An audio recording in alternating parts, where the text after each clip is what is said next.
Hello and welcome to P2 Soccer Training. In this drill we'll be looking at dribbling to beat a defender. The first part of the session, which will be our warm-up, will consist of a 24 by 24 yard grid with each of your players having a ball.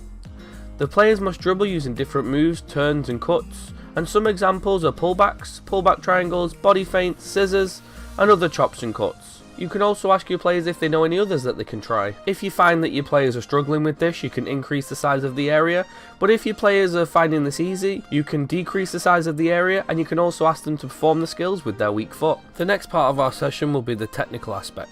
Again, in a 24 by 24 yard grid, you should set up gates with 2 cones per gate, 2 feet apart.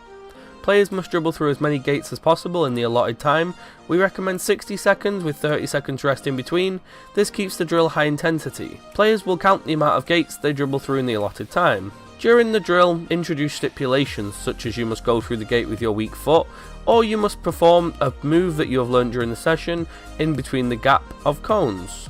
If your players are finding it difficult, you can add more gates or make the gates wider, or you can make it harder by adding defenders, reducing the size of the gates, or stipulate that the players can only go through gates if nobody else is there. In the tactical element of the session, we are going to put everything we have learned together in a 1v1 situation.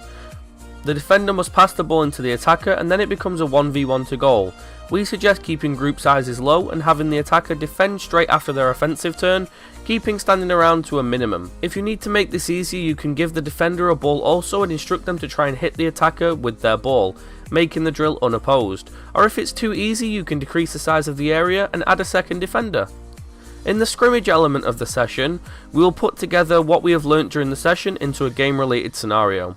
We recommend playing 5v5, which keeps the game flowing and keeps all the players involved. We can add stipulations and make adaptations to the game, such as adding an end zone rather than a goal to encourage dribbling. A good way to make this easier is to give goals or points to the players who can perform the highlighted moves that we have done during the session to beat a player. Thank you very much for watching, and for more videos like these, including session plans, visit p2.soccer.